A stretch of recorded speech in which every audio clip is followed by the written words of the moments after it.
আসাটা খুবই সোজা, যাওয়াটা অনেক কঠিন। হ্যালো গাইস, আসসালামু আলাইকুম। তো সকলে কেমন আছেন? আশা করি ভালো আছেন। আপনারা তো আমরাও ভালো আছি।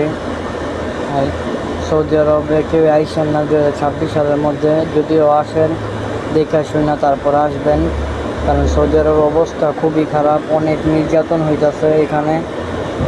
কামার সমস্যা, কাজ দেয় না, টাকা নেয় ঠিকই কিন্তু কাজ দেয় না আর কি, বিভিন্ন রকমের সমস্যা। তো কেউ এই সৌদি আরবে আইসেন না, এটা আপনাদের ভালোর জন্য আমরা বলতেছি।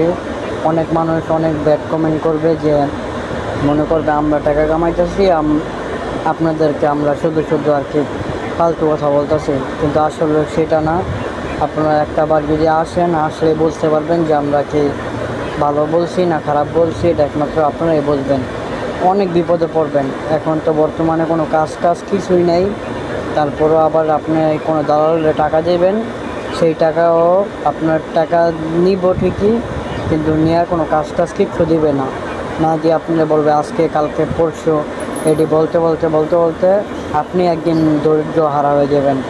পরে চিন্তা ভাবনা করে তারপর বাড়িতে চলে যেতে। আবার বাড়িতে যাওয়াটা কিন্তু অনেক কঠিন, আসাটা একবারে সোজা।